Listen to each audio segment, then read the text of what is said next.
Lake audio book में आपका स्वागत है।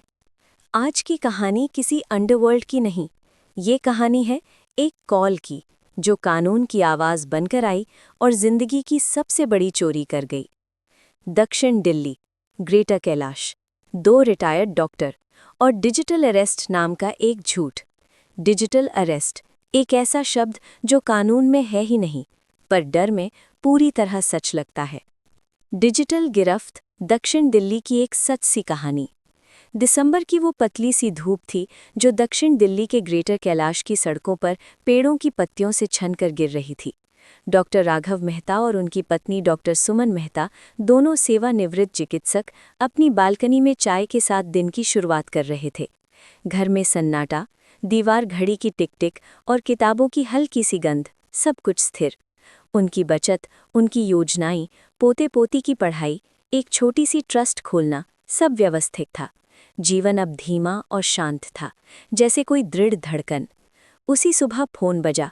स्क्रीन पर नंबर मुंबई का था। मैम, आपके नाम से एक पार्सल मुंबई एयर कार्गो में रोका गया है। उसमें 5 सिम कार्ड, कुछ पासपोर्ट और सफ़ेद पाउडर मिला है। ये मामला गंभीर है, आपको केस आईडी नोट करनी होगी। सुमन ने एक पल को राघव की ओर देखा। उनके चेहरे पर चिंता की महीन लकीर उभर आई। कॉल तुरंत सीनियर ऑफिसर से जोड़ दी गई। दूसरी तरफ नई आवाज़ थी, कठोर, आदेशात्मक। हम कॉल रिकॉर्ड कर रहे हैं। अगर आप सहयोग नहीं करेंगे तो धारा 420 और 467 लग सकती है। अभी आपकी पहचान सत्यापित करनी है। आवाज़ इतनी अभ्यासयुक्त थी कि संदेह की जगह डर ने ले ली। उनसे आधार, पैन, जन्मतिथि सब पूछा गया। कुछ ही मिनटों में स्क्रीन पर एक ईमेल आया, मुंबई पुलिस का लोगो, केस नंबर, यहाँ तक कि एक पीडीएफ में गिरफ्तारी वारंट का ड्राफ्ट। तात्कालिकता और पेशेवर शब्दावली ने दोनों को स्तब्ध कर दिया। राघव ने फोन अपने हाथ में लिया। देखिए, हम तो डॉक्टर हैं, हमने कोई कानून नहीं तोड़ा।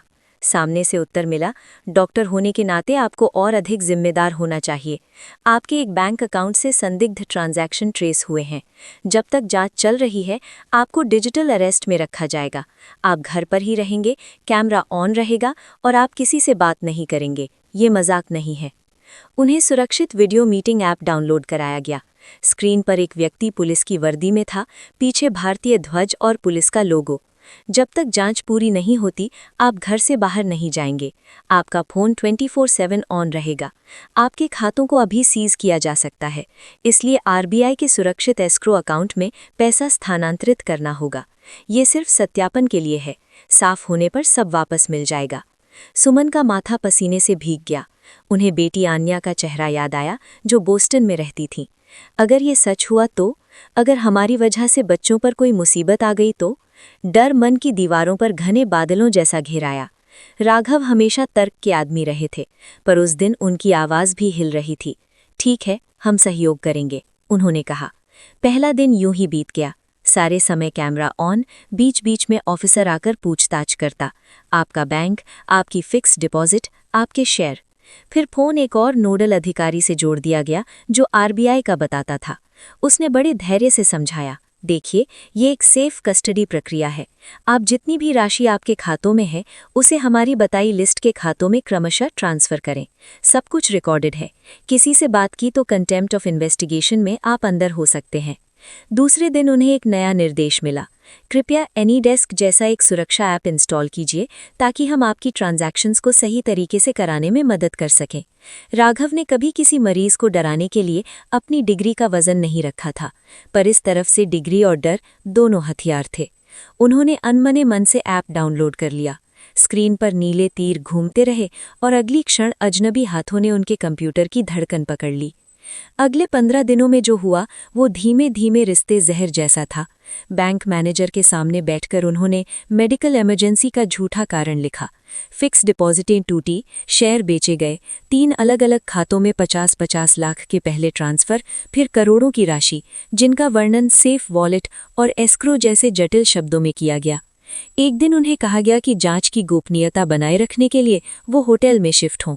डिजिटल अरेस्ट का नाटक और कड़ा हो गया। होटल के कमरे का पर्दा आधा खुला था।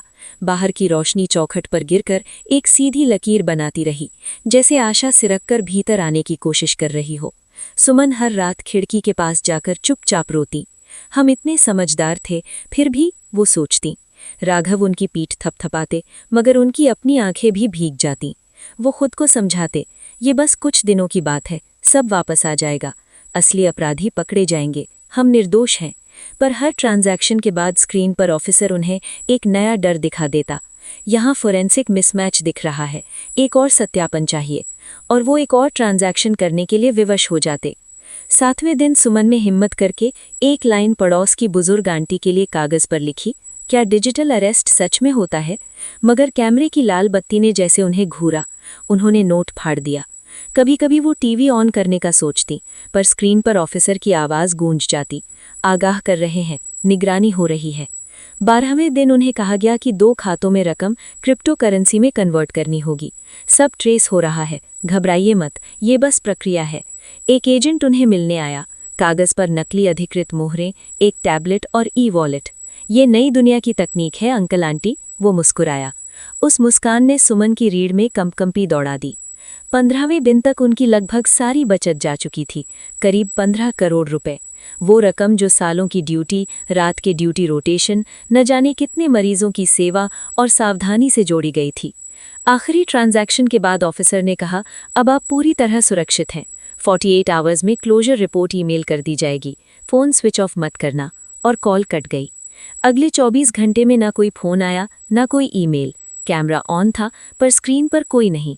राघव ने नंबर पर कॉल बैक किया, ये नंबर अस्तित्व में नहीं है।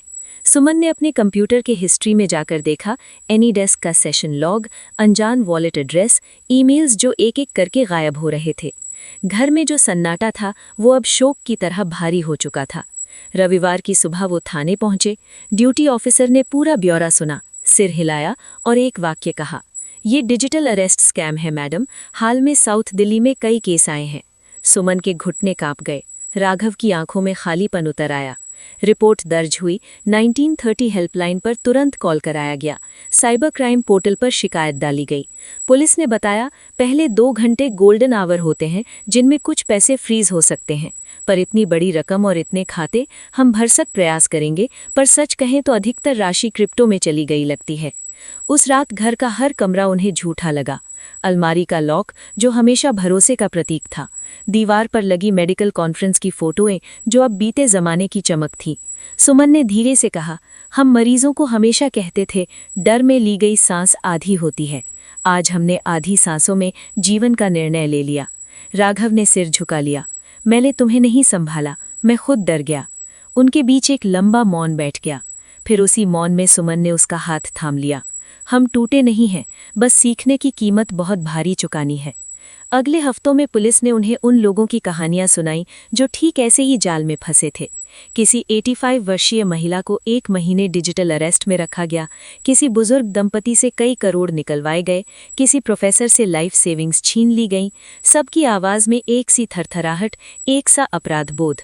सुमन समझ गई, ये सिर्फ पैसे की चोरी नहीं, जीवन की गरिमा का अपहरण था। धीरे धीरे उन्होंने खुद को समेटा। राघव ने पड़ोस की RWA मीटिंग में खड़े होकर अपनी कहानी सुनाई। शुरुआत में उन्हें शर्म महसूस हुई, पर फिर उन्होंने देखा, हॉल में बैठे बुजुर्ग, गृहिणियां, युवाओं की आंखों में कृतज्ञता थी। किसी ने कहा, हमने भी ऐसी कॉल उठाई थी, आपके बोलने से हमारी आंखें खुल गईं।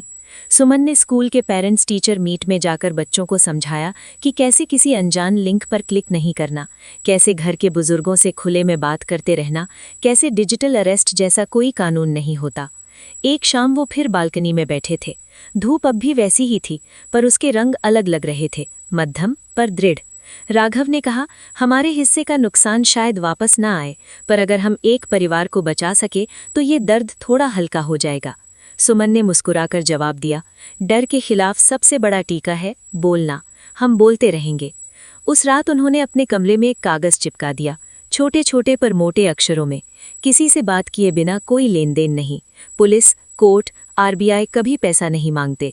1930 पहला नंबर। वो कागज उनकी नई जिंदगी का तावीज़ बन गया। कुछ महीनों बाद जब उनकी कहानी अखबार में छोटे से कॉलम के रूप में छपी तो नीचे एक पंक्ति थी, दंपति अब साइबर जागरूकता के लिए स्वेच्छा से काम करते हैं। उन्होंने अपने आप को नए अर्थ में पाया।